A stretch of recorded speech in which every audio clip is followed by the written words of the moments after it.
அம்மன் astro channel நேயர்கள் அனைவருக்கும் அன்பான வணக்கம். இந்த ஆனி மாதம் அப்படின்னு பார்த்தோன்னா தமிழ் மாதத்தோட 3வது மாதம். இந்த ஆனி மாதத்தில் சூரியன் மிதுன ராசியில் சஞ்சாரம் செய்கிறாரு.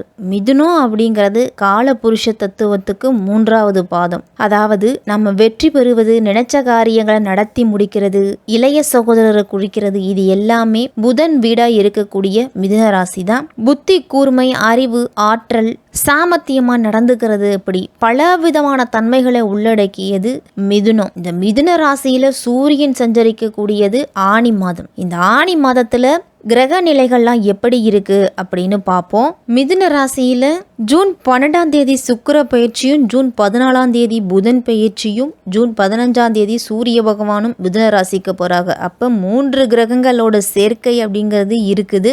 இந்த ஆனி மாதம் அப்படின்னு எடுத்துக்கிட்டோம்னா 1ஆம் தேதி முதல் 32ஆம் தேதி வரைக்கும் இருக்குது.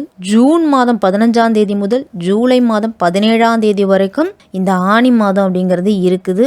ஆனி மாதம் மிக அதிக நாட்கள் கொண்டது, அதாவது 32 நாட்கள் இருக்கக்கூடியது ஆனி மாதம். இந்த ஆனி மாதத்தோட கிரக நிலைகள் அப்படின்னு பார்த்தோம்னா குரு ரிஷபத்திலையும், சனி கும்பராசியில் இருக்கிறாரு.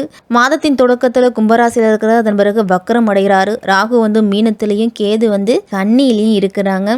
இப்படிப்பட்ட சூழ்நிலையில் இந்த ஆனி மாதம் தொடங்குது. மேசம் முதல் மீனம் வரை இருக்கக்கூடிய அனைத்து ராசிக்காரர்களுக்கும் இந்த ஆனி மாதம் எப்படிப்பட்ட சிறப்புகளை கொடுக்க போகுது அப்படின்னு விரிவாகவே பார்ப்போம். எதிர்காலத்தை பற்றியே சிந்தித்து கொண்டிருப்பவர்கள் தான் இந்த துலாம் ராசிக்காரர்கள். சித்திரை 3, 4ஆம் பாதம், சுவாதி, விசாகம் நட்சத்திரத்தில் பிறந்தவங்களுக்கெல்லாம் இந்த ஆனி மாதம் எப்படி இருக்கும், என்னென்ன பலன்கள்லாம் கிடைக்கும் அப்படின்னு பார்க்கலாம். உங்க ராசிநாதன் சுக்கிரன் பாக்கியஸ்தானத்தில் சஞ்சரிக்கிறாரு. அவரோடு பாக்கியாதிபதி புதனும் லாபாதிபதி சூரியனும் இணைஞ்சிருக்கிறதால இந்த மாதம் பொருளாதாரத்தில் முன்னேற்றம் அப்படிங்கிறது உண்டு. துலாம் ராசிக்காரர்களுக்கெல்லாம் இதுவரைக்கும் பூர்வீக சொத்துல எவ்வளவோ பிரச்சனைகள் அனுபவிச்சுட்டு வந்திருப்பீங்க. இனிமேல் அந்த பிரச்சனைகளுக்கெல்லாம் முடிவு கிடைக்கும். வருமானத்துல என்னெல்லாம் நம்ம முன்னேற்றம் செய்யலாம், வருமானம் நமக்கு எப்படியெல்லாம் வரும் அப்படிங்கிற வழியை இனிமேல் தெரிஞ்சுக்குவீங்க. அஷ்டமத்து குருவின் ஆதிக்கத்தால இடையிடையே கொஞ்சம் விரயங்களும் தலை தூக்கும். இருந்தாலும் இந்த ஆனி மாதத்துல அதிகம் உங்களுக்கு பொருளாதாரம் அப்படிங்கிறது சேரும். சனி ஆனி மாதம் 5ஆம் தேதி கும்பராசியில வக்கரம் அடைகிறாரு. பூர்வ புண்ணிய ஸ்தானாதிபதி சனி வக்கரம் பெறுவது உங்களுக்கு நல்லதில்லை. குறிப்பா பிள்ளைகள் வழியே சில பிரச்சனைகள்லாம் வரும். தொழில திடீரென தொய்வு அப்படிங்கிறது ஏற்படலாம். மன உறுதி அப்படிங்கிறது சற்று குறையும். உணர்ச்சி வசப்பட்டு உறவினர்களெல்லாம் நீங்க பகச்சு கொள்ளாம இருக்கிறதா நல்லது. சுமூகமா பேசி தீர்த்த முடிச்ச சொத்து பிரச்சனை மீண்டும் உங்களுக்கு தலை தூக்கிறதுக்கு வாய்ப்பு இருக்கு. வாசல் தேடி வந்த வரன்கள்லாம் முடியாம திரும்பி போகும்.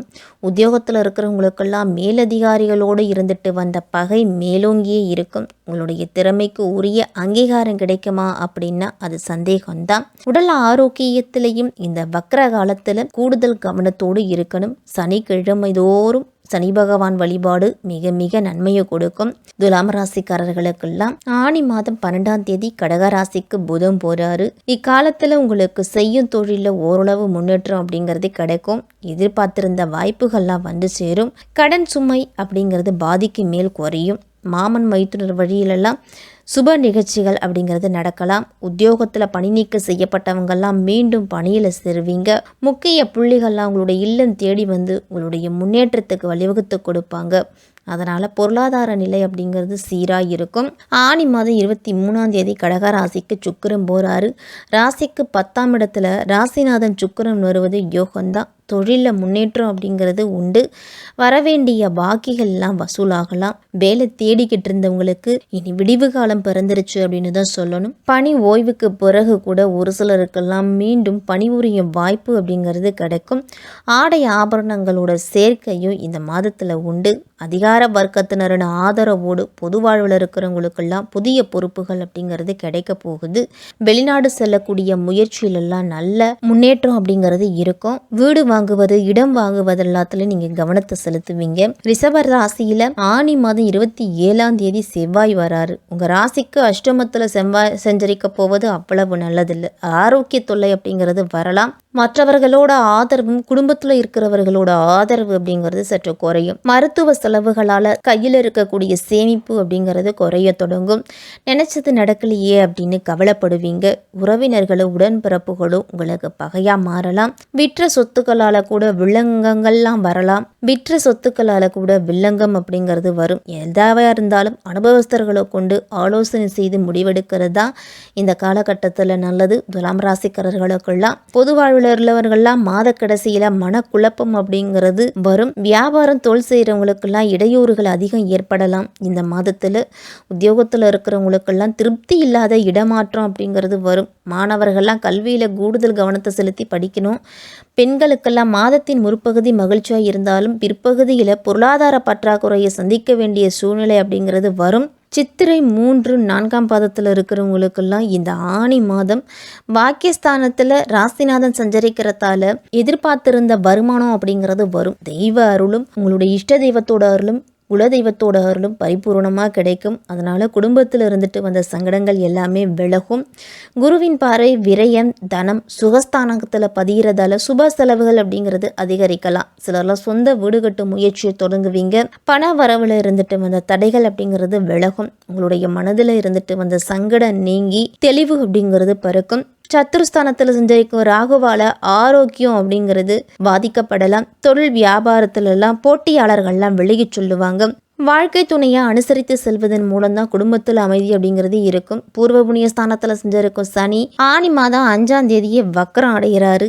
பிள்ளைகள் பற்றிய கவலை அப்படிங்கிறது சற்று அச்சத்தை கொடுக்கும் உங்களுக்கு. அவளுடைய மேற்கல்விக்காகலாம் நீங்கள் முயற்சி செய்வீங்க. புதிய சொத்து சேர்க்கை அப்படிங்கிறது உண்டாகும். சுவாதி நட்சத்திரத்தில் பிறந்தவங்களுக்கெல்லாம் இந்த மாதம் ஒரு அதிர்ஷ்டகரமான மாதம். உங்கள் ராசிநாதன் 6ஆம் இடத்துல சஞ்சரிக்கிறதும் பாகிஸ்தானத்தில் சஞ்சரிப்பதும் யோகத்தை கொடுக்கும். கடந்த காலத்தில் இருந்துட்டு வந்த நெருக்கடிகள் எல்லாமே குறையும். ஓரளவு உடல்நிலையில் இருந்துட்டு வந்த பிரச்சனைகளும் விலகும். வியாபாரம் தொழிலில் ஏற்பட்டு வந்த தடைகள் எல்லாமே நீங்க போகுது. உத்தியோகத்தில் உண்டான பிரச்சனைகள் எல்லாமே முடிவுக்கு வரும். விற்பனையாகாம தேங்கிய பொருட்கள்லாம் நல்ல விலைக்கு செல்லும். எதிரிகளால் ஏற்பட்ட நெருக்கடிக்கெல்லாம் முடிவு அப்படிங்கிறது கிடைக்கும். வழக்கு விவகாரத்திலெல்லாம் உங்களுக்கு சாதகமான தீர்ப்பு அப்படிங்கிறது உண்டு.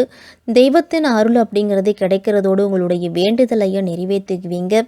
வருமானம் அப்படிங்கிறது பல வழியிலையும் வரும். பொன் பொருள் சேர்க்கை அப்படிங்கிறது உண்டு. இந்த மாதத்தில் குடும்பத்தில் இருந்துட்டு வந்த சங்கடங்கள் எல்லாமே விலகி சந்தோஷமான நிலை அப்படிங்கிறது ஏற்படும். உங்களுடைய மனதை வாட்டிய பிரச்சனைகள் எல்லாமே ஒவ்வொன்றா விலக போகுது.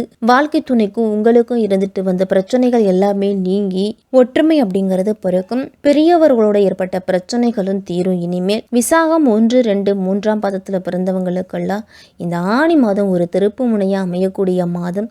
யோகக்காரகன் ராகுவால நீங்க நினைச்சது எல்லாமே நடக்கும். வெளிநாட்டு தொடர்பு உங்களுக்கு ஆதாயத்தை உண்டாக்கும் அப்படின்னு தான் சொல்லணும். பணியாளர்களோட ஒத்துழைப்பு உங்களுக்கு முழுசா கிடைக்க போகுது. தொழில இருந்துட்டு வந்த நெருக்கடி எல்லாமே விலகிறதால விற்பனையும் அதிகரிக்கும். நீங்க எதிர்பார்த்த வருமானமும் வந்து சேரும். உங்களுடைய முதலீடு உங்களுக்கு லாபத்தை கொடுக்கும் அப்படின்னு தான் சொல்லணும். எந்த செயலா இருந்தாலும் திட்டமிட்டு செயல்பட்டீங்க அப்படின்னா லாபம் இரட்டிப்பா கிடைக்கும். பாக்கியஸ்தானத்துல சுக்கிரனால பொருளாதார நிலை அப்படிங்கிறது உயர போகுது.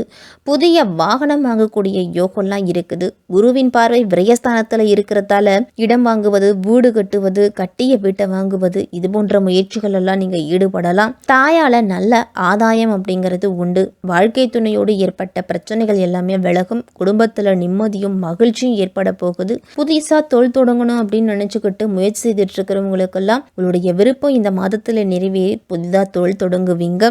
வியாழக்கிழமை தோறும் ஒரு தட்சிணாமூர்த்தியை வழிபட்டுட்டு வந்தீங்க அப்படின்னா உங்களுக்கு நன்மைகள் அப்படிங்கிறது அதிகம் நடக்கும். வெள்ளிக்கிழமை தோறும் மகாலட்சுமி தாயாரை வழிபட்டுட்டு வாங்க. பொருளாதார நிலையில நல்ல முன்னேற்றம் அப்படிங்கிறது உண்டு. விஷ்ணு சகசரநாமம் மற்றும் ஆதித்ய கிருதையும் கேட்டு வாங்க. எதிரிகளிடமிருந்து உங்களுக்கு பாதுகாப்பு அப்படிங்கிறது கிடைக்கும். இந்த ஆணி மாதம் துலாம் ராசிக்காரர்களுக்கெல்லாம் நினைச்சதை நினைச்சு முடிக்கும் ஆற்றல் அப்படிங்கிறது இந்த மாதத்துல உங்களுக்கு கிடைக்கும்.